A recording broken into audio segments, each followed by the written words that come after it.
10 లక్షలు పెట్టి కారు కొంటాం కానీ 10 రూపాయలు ఎక్కువ పెట్టి పెట్రోల్ కొట్టించుకోవాలంటే చాలా బాధగా ఉంటుందండి. వీడైతే చూడండి అలా వెళ్తున్నాడండి, సడన్గా ఇలా క్రాస్ చేశాడు బండిని. మన కారును కూడా పక్కకు పెట్టమని పోలీసులు అయితే సిగ్నల్ ఇస్తున్నారండి. ప్రతి చోట సెక్యూరిటీ చాలా టైట్గానే పెట్టారు. ఎవరు ఎక్కడ అడుగుతారని చాలా భయం వేసింది. రండి ఏదైనా టేబుల్ ఖాళీగా ఉంటే చూసి కూర్చుందాం. నేను చిట్టిగాడు ఉమా అయితే రెడీ అయిపోయామండి. ఉమా వేడి వేడి కాఫీని తొందరగా లాగిచ్చేస్తుంది. మనల్ని 9 o'clock అంతా హాస్పిటల్కి రమ్మన్నారండి. బట్ ఇక్కడే 7:30 అయిపోయింది. తొందరగా బయలుదేరాలి మరి. మా పెద్దోడు స్కూల్కి లీవ్ పెట్టేసి మాతో పాటు వస్తానన్నాడు. మేము వద్దన్నాం, అందుకే మొహం అలా పెట్టాడు. You ready? Shall we go? Okay. మా చిట్టిగాడు జాలీగా ఎంజాయ్ చేస్తున్నాడండి. హాస్పిటల్కి వెళ్ళేది వాడి కోసమే. వాడికి ఆ ఫీలింగ్స్ ఏవీ లేవు. ఈరోజు స్కూల్ లీవ్ పెడుతున్నాం, ఎంజాయ్ చేస్తున్నాం, అది మాత్రమే వాడి మైండ్లో ఉంది. అసలు కన్నా కొసరు ఎక్కువ అన్నట్టు మా అమ్మ అయితే చూడండి మా పెద్దోడి షూస్ ఎలా కడిగేస్తుందో. నా షూ కూడా ఎప్పుడూ కడుగుండదు. కొడుకు కూతుర్ల కన్నా మనవరాళ్ళపైనే ఈ అమ్మమ్మలకి చాలా మక్కువ ఎక్కువ ఉంటుంది. చేపల మార్కెట్లో చేపల్ని క్లీన్ చేసినట్టు చేసేస్తుందండి. తెల్ల షూ కాస్త నల్లగా మారిపోయేలా ఉంది ఈ రుద్దుడికి. ఈరోజు వెదర్ అయితే చాలా ప్లెజెంట్గా ఉంది. చాలా కాలం తర్వాత మన కారులో ఓ లాంగ్ డ్రైవ్ వెళ్తున్నాము. డ్రైవర్ నేనేనండోయ్. మనం చెన్నైలో ఉన్న రామచంద్ర హాస్పిటల్కి అయితే వెళ్తున్నాము. దానికి వెళ్ళాలంటే బస్ రూట్ ఒకటే ఉంది. బస్సులో వెళ్ళామంటే అక్కడి నుంచి మరో ఆటో మారాలి. మొత్తం బాగా చాలా టైర్డ్ అయిపోతాము. ఇంకోటి టైం టేకింగ్ ప్రాసెస్. అందుకే ఇవాళకైతే కారు ఎత్తేస్తున్నాము. ఇక్కడి నుంచి తొక్కామంటే డైరెక్ట్ హాస్పిటల్లో పోయి దిగడమే. ఈ హ్యాండ్ బ్యాగ్ సరిపోతుంది కదమ్మా? సరిపోతుంది. ఇంటి నుంచి అడుగు బయట పెట్టాలంటే మొత్తం డబ్బుతో కూడుకున్నదేనండి. డబ్బులు వందలు వేలలో అలా అయిపోతుంటాయి. ఎక్కడికన్నా వెళ్ళాలంటే చాలా భయం వేస్తుంది. ఇప్పుడున్న ఎక్స్పెన్సెస్ని తట్టుకోవాలంటే ఒక జాబ్ కాదండి, 4-5 జాబులు చేయాలి. మొత్తం మీద మా పెద్దోడిని ఎలాగోలా బుజ్జగించాను. సో వాడు హ్యాపీగా స్కూల్కి వెళ్తానని చెప్పాడు. ఈరోజు కానీ వీకెండ్ అయింటే మా పెద్దోడిని కూడా అలా తీసుకెళ్ళిపోయేటోడిని. తీసుకెళ్ళేసి అక్కడ 1 డే ఉండేసి చెన్నైలో బీచ్లంతా చుట్టేసి వచ్చేద్దాం అనుకున్నాము. బట్ ఇది మిడ్ ఆఫ్ ది వీక్ పడిందండి, కాబట్టే వాడిని తీసుకెళ్ళలేకపోతున్నాను. ఖర్చు పెట్టడానికి డబ్బులు, తాగడానికి నీళ్లు, వేసుకోవడానికి ట్యాబ్లెట్స్ అన్నీ ఎత్తుకున్నామండి. ఇక రండి బయలుదేరిపోదాం. వీడియో చాలా బాగుంటుందండి. ఫస్ట్ అయితే ఒక లైక్ కొట్టేసి వీడియోని స్కిప్ చేయకుండా చివరి వరకు చూడండి. మీరు కొత్తగా చూస్తున్నట్లయితే చిత్తూరు వెంకీ వ్లాగ్స్ ఛానల్ని తప్పకుండా సబ్స్క్రైబ్ చేసుకోండి. రాత్రి ఎందుకో నాకు సరిగ్గా నిద్రలేదండి. మైండ్ అంతా చాలా డల్గా ఉంది. డ్రైవ్ చేయాలన్న ఇంట్రెస్ట్ అస్సలు లేదు. బట్ ఇప్పుడు ఇంకొక డ్రైవర్ని పెట్టుకోవాలంటే ఇంకొక 1000 రూపీస్ మనకు ఖర్చు అయిపోతుంది. అందుకే ఎలాగోలా నేనే డ్రైవ్ చేయాలని డిసైడ్ అయిపోయాను. అందుకే మాసిపోయిన చెప్పులు, చినిగిపోయిన ప్యాంటు, ఐరన్ చెయ్యని షర్టు వేసుకుని అలా యుద్ధానికి నేను బయలుదేరేశాను. సరే మేము బయలుదేరుతాం. నాతో పాటు ఈ జర్నీని మీరు కూడా ఎక్స్పీరియన్స్ చేయండి. రండి వెళ్దాం. థంబ్నెయిల్లో చూసినట్టు ఈరోజు మనం హాస్పిటల్కే వెళ్తున్నామండి. ఎవరు గాబరా పడకండి, పెద్ద ఇష్యూ ఏం లేదు, చిన్న ఇష్యూనే. మా చిట్టిగాడికి ఆల్మోస్ట్ 5.5 years అవుతుంది. కానీ వాడికి మాటలు ఇంకా ఫుల్ క్లారిటీగా లేదు. ఇక్కడ చాలామంది చెప్పిందేమంటే అప్ టు 7 years వరకు కొందరికైతే ఫుల్ క్లారిటీగా మాటలు రావని చెప్పారు. బట్ ఎనీవే ఉమా కొంచెం భయపడుతుంది. అందుకే ఓసారి స్పీచ్ థెరపిస్ట్ దగ్గరికి వెళ్ళేసి చూపించుకుని వస్తామని చెప్పేసి బయలుదేరాము. ఏదైనా మనకు డాక్టర్లు చెప్పాల్సిందేనండి. డాక్టర్లు చెప్తే కానీ మనకు నమ్మకం కుదరదు. నేనైతే దాన్ని పెద్ద ఇష్యూగా భయపడట్లేదు. బట్ ఉమా ఎందుకో జస్ట్ కొంచెం కన్ఫ్యూజ్ అవుతుంది. ఆమె కోసం ఓసారి డాక్టర్ దగ్గర చూపించుకుని డాక్టర్ కానీ నో ఇష్యూస్ అని చెప్పేశారంటే she will be much happy. తన కోసమే ఈ జర్నీ.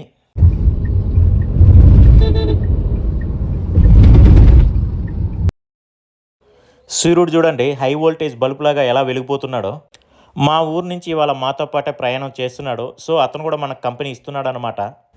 నేను ఇలా మాట్లాడుతూ డ్రైవ్ చేస్తుంటే బార్ గేట్స్ అయితే వచ్చిందండి. అటు సైడ్ అన్ని వెహికల్స్ ఆగున్నాయండి. బట్ ఈ భారతీ బస్ వాడు మాత్రం అలా దూరేసాడు వచ్చి.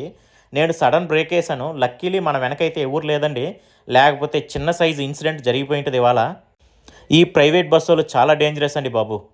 ఒక్క క్షణం అలా భయపడ్డాను.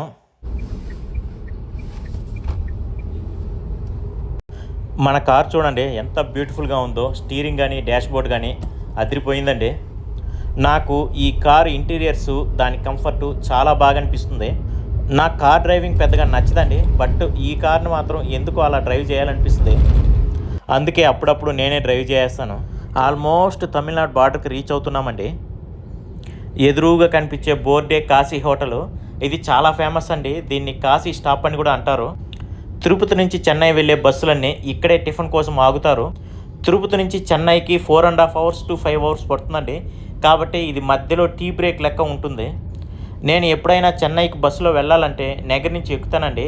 నగర్ నుంచి ఈ కాశీ హోటల్కి ఆల్మోస్ట్ 6 కిలోమీటర్స్ ఉంటుంది. 6 కిలోమీటర్స్ ఇలా ఎక్కి రాగానే ఇక్కడ వచ్చి ఒక హాఫ్ అన్ అవర్ ఆపేస్తానండి. నాకైతే చాలా కోపం వస్తుంది. ఈ మొత్తం ప్లేసు ఆ హోటల్ వాళ్ళదేనండి. చాలా పెద్ద ప్లేస్ ఇది. సూర్యుడైతే చూడండి చీకట్లను చీల్చుకుని బయటకు రావడానికి ఎంత కష్టపడుతున్నాడో. మనుషులకే కాదండి, గ్రహాలకు కూడా కష్టాలు ఉంటాయి. వీడైతే చూడండి అలా వెళ్తున్నాడండి. సడన్గా ఇలా క్రాస్ చేశాడు బండిని. నాకైతే ఒక్క క్షణం గుండె జారిపోయిందండి బాబు. దెబ్బకి టక్కని బ్రేక్ కొట్టేశాను. వాడు ఎందుకు ఆపాడంటే ఇక్కడ పోలీస్ చెకింగ్ ఉందండి, తమిళనాడు బార్డర్ చెకింగు, కాబట్టి ఆపేస్తున్నాడు అక్కడే. మన కారును కూడా పక్కకు పెట్టమని పోలీసులు అయితే సిగ్నల్ ఇస్తున్నారండి. రండి అలా పక్కకు నిలబెట్టేస్తాం, ఏం చేస్తారో మరి. లక్కీలీ మనల్ని అయితే ఏం చెక్ చేయలేదండి. మనం ఫ్యామిలీతో వెళ్తున్నాం కదా. ఒకవేళ వాళ్ళు చెక్ చేసినా మన దగ్గర అన్నీ ఉందండి. Driving licence, car registration, everything మన దగ్గర ఉంది. దట్టు ఇది తమిళనాడు రిజిస్ట్రేషనే కాబట్టి పెద్దగా ఇష్యూలు ఏమి ఉండవు.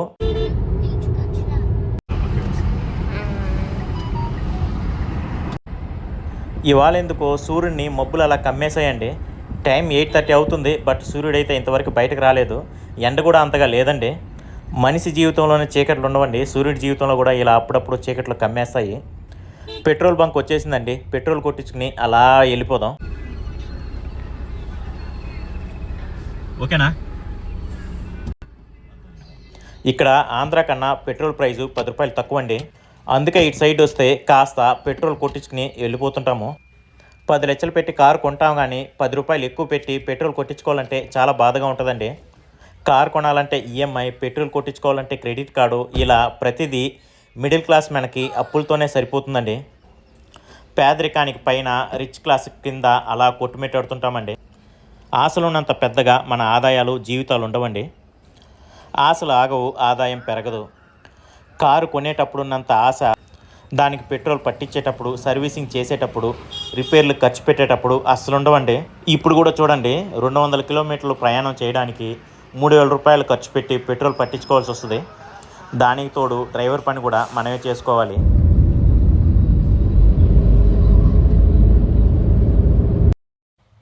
ఇదేదో ఇందిరా హాస్పిటల్ అంటండి. ఎంత పెద్దగా ఉందో చూడండి. ఆల్మోస్ట్ 2 కిలోమీటర్స్ వరకు ఇదే ఉందండి. ఎంత దూరం ప్రయాణించినా ఇదే ఉంది. నాకు తెలిసి ఇది హాస్పిటల్ అండ్ కాలేజ్ లెక్క ఉంటుంది. ఇప్పుడు మనం వెళ్తున్న రామచంద్ర హాస్పిటల్ కూడా అంతే. అది హాస్పిటల్ అలాగే కాలేజ్ కూడా అక్కడే ఉందండి. వాళ్ళు ప్రాక్టీస్ కూడా హాస్పిటల్లోనే చేసుకుంటారు. మనం తిరువల్లూరు దగ్గరకు వచ్చేసాము. ఈ ఊరు దగ్గరికి ఎప్పుడు వచ్చినా కానీ ట్రాఫిక్ చాలా ఎక్కువ ఉంటుంది. ఇల్లులంతా రోడ్డు పైన కట్టేసి ఉంటారు. సడన్గా సైడ్కి వెళ్ళడానికి అస్సలు ప్లేస్ ఉండదు. ఇక్కడైతే చాలా జాగ్రత్తగా ఉండాలి. స్కూల్ పిల్లలు అప్పుడప్పుడు క్రాస్ చేస్తుంటారనమాట. చిన్న ఇన్సిడెంట్ ఏదైనా జరిగితే చాలు మొత్తం మంది చుట్టుముట్టేస్తారు.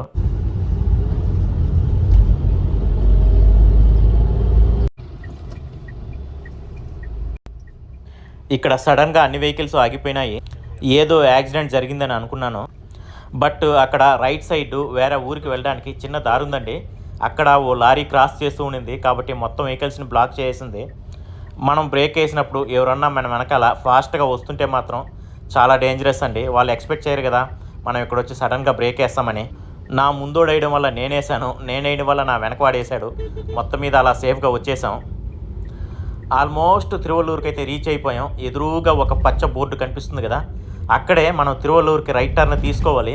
ఇలా నేరుగా వెళ్ళిపోయాం అనుకోండి, ఈ హైవే పైన ఊత్కోట వస్తుంది. మన ముందు ఒక లారీ పోతుంది కదా, దాని వెనకాలే మనం వెళ్ళిపోవాలి. మనము తిరుపతి నుంచి చెన్నై వెళ్ళడానికి ఇదొకటే రూటు. తిరువల్లూరు లోపల దూరే మనం వెళ్ళాలి. ఇక్కడైతే పెద్ద బైపాస్ ఏమీ లేదండి. ఈ ఊరు ఆల్మోస్ట్ ఒక 3 కిలోమీటర్స్ మేర ఉంటుంది. లోపల మొత్తం ట్రాఫిక్గా ఉంటుంది. ఈ ఊరిని క్రాస్ చేయడానికే మనకు 30 to 40 మినిట్స్ పడుతుంది. మన టైం అంతా ఇక్కడే తినేస్తుందండి. అందులోనూ ఇప్పుడు అందరూ ఆఫీసులకు వెళ్తుంటారు కాబట్టి చాలా ట్రాఫిక్ ఉంటుంది. లక్కీగా ట్రాఫిక్ ఏమీ ఉండకూడదని ఆ దేవుణ్ణి అయితే మొక్కుంటున్నాను. రైట్ సైడ్ అలా చూడండి ఓ పెద్ద శివలింగం ఉంటుంది. ఒకసారి మొక్కేసుకుందాం.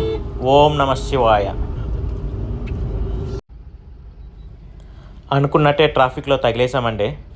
హాఫ్ అన్ అవర్ నుంచి ట్రాఫిక్లో ఇలానే ఉన్నాను. నేనైతే వీడియో తీయలేదు. బట్ మీకు ఒక్కసారి ఇలా చూపిస్తామని తీస్తున్నాను. అస్సలు వెహికల్స్ మూవ్ కావట్లేదు. క్లచ్, ఎస్కలేటరు, బ్రేకు తొక్కి తొక్కి కాలు కూడా నొప్పేసేస్తుంది. ఇంతకుముందు నేను ఒక చోట డ్రైవ్ చేసుకుంటూ వస్తున్నాను ఇదే ఊరిలో. ఒక ఆటో డ్రైవరు నా ముందుకు వచ్చి అలా చేయి చూపించాడండి. రే నిన్ను కొట్టేస్తాను, ఏం డ్రైవ్ చేస్తున్నావు అన్నట్టు. నాకైతే అస్సలు ఏం అర్థం కాలేదు. నేనైతే నార్మల్గానే డ్రైవ్ చేసుకుంటూ వస్తున్నాను. మరి వెనక వాడికి ఎక్కడ ఇబ్బంది అనిపించిందో తెలియదు. టక్కని ఫాస్ట్గా వచ్చి నా కార్ని క్రాస్ చేసేసాడు. క్రాస్ చేసి ఓ సిగ్నల్ దగ్గర అలా ఆపేశాడనమాట వెళ్లకుండా. నేను సిగ్నల్ పడిందేమో వాడు ఆగాడని చెప్పేసి నేను వాడి దగ్గర ఆగాను. సిగ్నల్ గ్రీన్ పడినా కానీ వాడు వెళ్ళలేదు. వాడు అక్కడ నిలబడుకుని తమిళ్లో చాలా అరుస్తున్నాడు, నువ్వు రారా బయట, నువ్వు ఏం కార్ డ్రైవ్ చేస్తున్నావు అని చెప్పేసి. నేను ఎందుకులే వీడితో అని చెప్పేసి సారీ చెప్పేశాను. వాడి ఈగో సాటిస్ఫై అయింది, వాడు అలా వెళ్ళిపోయాడు. ఇప్పుడే టిఫిన్ కోసం అయితే ఇక్కడ ఆపానండి. ఇదైతే చాలా మాస్గా ఉంది. ఒక 2 దోశలు ఆర్డర్ చేసాం, ఆల్రెడీ ఇడ్లీలు అయిపోయినాయంట. ఆ 2 దోశలు తినేసి మనం అయితే మళ్ళీ బయలుదేరేయాలి. ఇప్పుడే 9 అయిపోయిందండి, వాళ్ళు 9 o'clockకే రమ్మన్నారు. చిట్టి ఎక్కడికి వచ్చినావురా? ఏం హాస్పిటల్? చెన్నై. మా చిట్టిగాడి ఏదో టూర్కి వచ్చినట్టు ఫీల్ అవుతున్నాడు. నాకైతే కారు డ్రైవ్ చేసి విసుకొచ్చింది. ఇక్కడ పార్కింగ్కి చాలా ఇబ్బంది పడ్డానండి. అటు సైడ్ పో, ఇటు సైడ్ పో, అక్కడ పార్కింగ్ ప్లేస్ లేదు, ఇక్కడ పార్కింగ్ ప్లేస్ లేదని చెప్పేసి మొత్తం హాస్పిటల్ ఆవరణ అంతా చుట్టేసి చివరికి మళ్ళీ ఎంట్రీ పాయింట్ దగ్గరే పార్కింగ్ పెట్టాను. టైం 10:30 అయిపోయింది. మనం బ్లాక్ 4 దగ్గరికి వెళ్ళాలంట. ఇది చాలా పెద్దగా ఉందండి ఈ హాస్పిటల్ మొత్తం. చాలా గ్రీనరీగా, నేచురల్గా చాలా బాగుంది. చాలా ఫీల్ గుడ్ అనిపించింది లోపలికి రాగానే. ఎదురుగా కనిపిస్తుంది కదా ఒక బిల్డింగు, అక్కడికే మనం వెళ్ళాలి. ఏం తింటున్నావు? జెమ్సా? చిన్నపిల్లల వార్డుకైతే వచ్చేసామండి. ఓపీకి 50 రూపాయలు తీసుకున్నారు అంతే, ఒక్క పైసా ఇంకెక్కడ అడగలేదు. ఫైల్ ఇప్పుడే రిసెప్షన్ దగ్గర ఇచ్చేసాము, వాళ్ళు పిలిచినప్పుడు మనం వెళ్ళాలి. మన ఇష్యూ ఏంటో చెప్పామంటే దానికి తగ్గ డిపార్ట్మెంట్ దగ్గరికి అయితే వాళ్ళు పంపిస్తారు. ఇక్కడైతే చాలామంది ఉన్నారు, చూడాలి మనకి ఎంత టైం పట్టుద్దని చెప్పేసి. సిటీ బాగా మాట్లాడుంటే ఇక్కడ వచ్చే పని లేదు కదా. వాడు చాలా బాగా మాట్లాడతాడండి, చాలా వీడియోస్లో మీరే చూశారు కదా. ఎనీవే మనకు ఒక చిన్న డౌట్ వచ్చింది కాబట్టి వచ్చి చూపించుకున్నామంటే ఏ ఇష్యూ లేదు. వీడైతే జెమ్స్ తింటూ ఎంజాయ్ చేస్తున్నాడు. మనల్ని పిలిచారండి, మన ఇష్యూ చెప్పాము. రైట్ చేయి చూపించి లెఫ్ట్కి వెళ్ళమన్నారు. నేను కన్ఫ్యూజ్ అయిపోయి సెంటర్కి వెళ్ళిపోయాను. వాళ్ళు కన్ఫ్యూజ్డ్గా చెప్పినా మనమైతే కరెక్ట్గానే వచ్చామండి. బుడ్డోడికి ఏదో 3 టెస్టులు రాయించారు. ఆ 3 టెస్టుల మీనింగ్ ఏదో నాకు అర్థం కాలేదు. మధ్యలో అదైతే మాత్రం స్పీచ్ థెరపీ అని ఉంది. ఫస్ట్ టెస్ట్ చేయించుకోవడానికి ఇక్కడికి వచ్చాను. వీళ్ళైతే ఇవాళ చూడలేం సార్, చాలా ఎక్కువ మంది జనాభా ఉన్నారు, మీరు రేపు రండి అని చెప్పారు. నాకైతే ఇంకంతే, గుండె ఒకసారి జారిపోయింది. కారు పెట్రోల్ పట్టించడానికి గాజులు అమ్మేశానండి. మళ్ళీ రావాలంటే అమ్ముకోవడానికి అమ్మా నాన్న సంపాదించి పెట్టిన ఆస్తులు ఏమీ లేవని చెప్పాను. నా సెంటిమెంట్ డైలాగ్స్కి వాళ్ళు చాలా బాగా కరిగిపోయారు. కన్నీరు కూడా పెట్టేంత పని అయిపోయింది. వెంటనే బుడ్డోని టెస్టింగ్లకు పిలిచారు. నేను ఇదేదో స్పీచ్ టెస్ట్ అనుకుంటే ఇది వచ్చి ఐ టెస్ట్ అంటండి. వాళ్ళు కామన్గా ఏ చిన్నపిల్లోడు వచ్చినా ఐ టెస్టు, హియరింగ్ టెస్టు, అలాగే స్పీచ్ టెస్టు రాసిచ్చేస్తున్నారు. బట్ ఇక్కడ ఇదంతా కంప్లీట్ చేయడానికి ఒక్కొక్క టెస్ట్కి ఒక్కొక్క రోజు అయితే పడుతుంది. ఫస్ట్ మనం ఇక్కడికైతే ఐ టెస్ట్కి వచ్చాము. అన్ని టెస్టులు చేసిన తర్వాత ఇష్యూ ఏమీ లేదు, ఐస్ ఉన్నారు, సిస్టమ్ చాలా బాగుందని చెప్పారు. చాలా హ్యాపీ అనిపిస్తుంది. నాకైతే పెద్ద డౌట్ వచ్చింది, వీడికి ఐసైట్ ఉంటుందేమోనని. ఇప్పుడు పిల్లలు మొబైల్ వాడకం చాలా ఎక్కువ కదా. లెగ్ పీస్ కావాలా? తీసుకుందామా? ఐ టెస్ట్ అయ్యేలోపు టైం 1:30 అయిందండి. మాకైతే ఆకలేసేస్తుంది కాబట్టి క్యాఫ్టేరియాకి వచ్చాము. ఈ క్యాఫ్టేరియా చాలా పెద్దగా ఉందండి. ఇది హాస్పిటల్ ప్లస్ కాలేజ్ కాబట్టి అన్ని రకాల వంటకాలు ఉన్నాయి. South Indian food, north Indian food, Chinese food, non veg, veg అన్నీ ఉన్నాయండి. బుడ్డోడు చికెన్ బిర్యానీ అడిగాడు కాబట్టి నేనైతే చికెన్ బిర్యానీ ఆర్డర్ చేశాను. హాస్పిటల్లోనూ క్యాఫ్టేరియాలోనూ ప్రతి చోట కెమెరాలు ఉన్నాయండి. అసలు వీడియో తీసుకోవడం అలో ఉందో లేదో తెలియలేదు కాబట్టే నేను అక్కడక్కడ లైట్గా తీసేస్తున్నాను. ప్రతి చోట సెక్యూరిటీ చాలా టైట్గానే పెట్టారు. ఎవరు ఎక్కడ అడుగుతారని చాలా భయం వేసింది. రండి ఏదైనా టేబుల్ ఖాళీగా ఉంటే చూసి కూర్చుందాం. ఉమా అటు సైడ్ వెళ్ళి సౌత్ ఇండియన్ మీల్స్ తీసుకోవడానికి అయితే వెళ్ళింది. వీళ్ళందరూ చూడండి కాలేజ్ మెడికల్ స్టూడెంట్స్ అండి. చాలా చక్కగా డీసెంట్గా ఉన్నారు. మెడికల్ స్టూడెంట్స్ ఎందుకో ఎప్పుడు చాలా డీసెంట్గా ఉంటారండి. వాళ్ళ కమ్యూనికేషన్ కూడా చాలా బాగుంటుంది.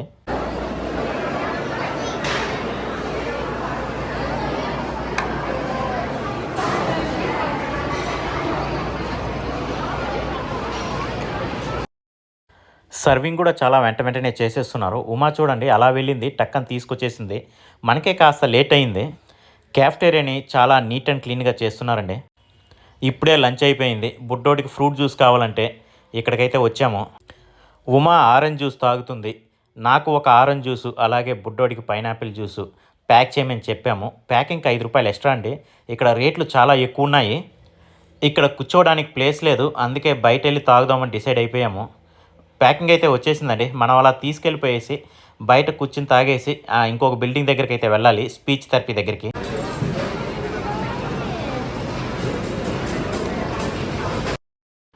క్యాఫ్టేరియా అయితే గోలగోలగా ఉందండి. నాకైతే మళ్ళీ మా ఆఫీస్ క్యాఫ్టేరియా గుర్తొచ్చాయి. బట్ ఇప్పుడైతే కరోనా వచ్చిన తర్వాత మనం వర్క్ ఫ్రమ్ హోమే కాబట్టి ఆఫీస్ క్యాఫ్టేరియాని, ఆఫీస్ ఎన్విరాన్మెంట్ని చాలా మిస్ అవుతుంటాము. ఇదైతే సేమ్ మా ఆఫీస్ క్యాఫ్టేరియా లాగే ఉందండి. అంతమంది జనాభా, ఇంత గోల, ఇన్ని షాప్స్, చాలా బాగా అనిపించింది. ఇక్కడ మొత్తం మంది తమిళ్లోనే మాట్లాడుతున్నారు. తెలుగు తెలిసిన వాళ్ళు చాలా తక్కువ. మనకేమో తమిళ్ పెద్దగా రాదు. డాక్టర్తో మాట్లాడేటప్పుడు కొన్ని విషయాలు ఇంగ్లీష్లోనే కమ్యూనికేట్ చేయాల్సి వస్తూ ఉంది. కాబట్టి వచ్చిరాని ఇంగ్లీష్లో అలా మేనేజ్ చేస్తున్నాం అంతే. ఇంతకుముందు మనం ఐ టెస్ట్ చేసిన చోట వాళ్ళనైతే అడిగాను ఇదేమన్నా ప్రాబ్లమ్ అని చెప్పేసి. వాళ్ళు చెప్పిందేమంటే ఇక్కడికి వచ్చే చిల్డ్రన్స్ అందరూ డిలేడ్ స్పీచ్ ప్రాబ్లంతో వస్తున్నారు. అసలు ఈ బుడ్డోడికి ఇది ప్రాబ్లమే కాదు, చాలామంది చిన్నపిల్లలకి 7 to 8 ఇయర్స్ దాకా కూడా కొన్ని పదాలు క్లారిటీగా రావు, అది చాలా కామన్ అని చెప్పారు. వీళ్ళు వాళ్ళతో కాసేపు మాట్లాడాడు. వీడు చాలా యాక్టివ్గా ఉన్నాడు. వాళ్ళు మీరు ఎందుకు వచ్చారని అడిగారు. ఎనీవే మనం కాస్త ఉమా భయపడింది కాబట్టి వచ్చాము. ఇప్పుడు వాళ్ళ మాటలు విన్న తర్వాత ఉమా కూడా కాస్త సాటిస్ఫై అయిపోయింది. ఇదే children's speech therapy block. Doctors అందరూ లంచ్కి వెళ్ళిపోయారంట. మమ్మల్ని అయితే వెయిట్ చేయమన్నారు. ఇక్కడ గోళ్ళకంతా చూడండి పిల్లలు ఆడుకోవడానికి బొమ్మలు ఎలా వేస్తున్నారో. ఏ రూమ్లో చూసినా కిడ్స్ ప్లే చేసుకోవడానికి బొమ్మలు చాలా ఎక్కువే పెట్టున్నారు. అప్పుడే కదా వీళ్ళు కాస్త వాళ్ళతో ఎంగేజ్ అవుతారు, లేకపోతే అస్సలు మాట్లాడరు.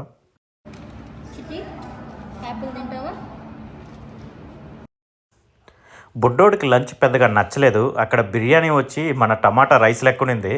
దాంట్లో ఓ చికెన్ ముక్కనేసారు అంతే. అలా చికెన్ ముక్క రైస్తో పాటు ఉడికిపోయింది.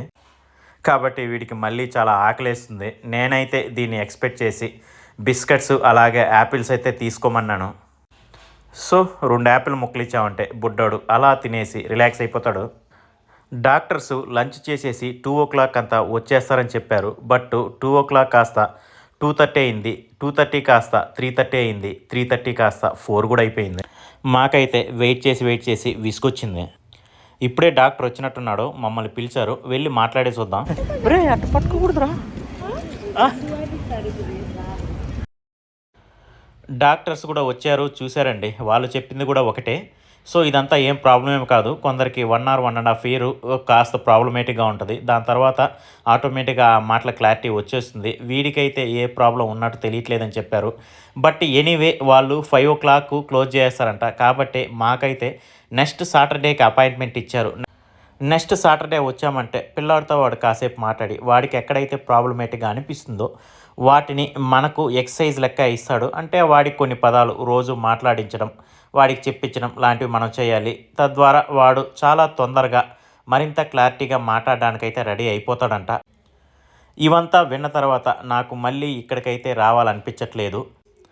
ఒకవేళ ఎవరినైనా కలవాలంటే మనం తిరుపతిలో ఉన్న ఏదో ఒక స్పీచ్ థెరపిస్ట్ దగ్గరికి అయితే వెళ్తే సరిపోతుంది. మళ్ళీ ఇక్కడికి రావాలంటే కారు పెట్రోల్ పట్టించుకోవడానికి గాజులు అమ్ముకోవాలి. గాజులు అమ్ముకోవడానికి ఈసారి గాజులు కూడా లేవు. జస్ట్ కిడింగ్ అండి. సో ఫైనల్గా ఉమా హ్యాపీ. ఉమా వల్ల నేను కూడా హ్యాపీ. మేమిద్దరం హ్యాపీ వల్ల బుడ్డోడు కూడా హ్యాపీ. బుడ్డోడికి ఇవంతా ఏమీ తెలియలేండి. వాడేదో జాలీగా వచ్చాడు, జాలీగా వెళ్తున్నాడు, అది మాత్రమే వాడికి తెలుసు. వాడికి ఈ ప్లేస్ ఆడుకోవడానికి చాలా బాగుందంట. మళ్ళీ ఎప్పుడు వస్తామని అడుగుతున్నాడు. ఇక్కడే ఉండి రేపు బీచ్కి వెళ్ళేసి ఇంటికి వెళ్దాం అంటున్నాడు. బట్ మనం పెద్దోడిని తీసుకురాలేదు కదా, కాబట్టి ఈరోజు వెళ్ళిపోతున్నాం. మళ్ళీ ఎప్పుడైనా వీళ్ళిద్దరికి లీవ్లు వచ్చినప్పుడు జాలీగా అలా బీచ్కి వస్తాము. ఇక్కడైతే చూడండి 2 కొంగలు ఎంత బాగున్నాయో. మరి ఇక్కడైతే గ్రీనరీ చాలా బాగుందండి. చాలా నీట్గా మెయింటైన్ చేస్తున్నారు.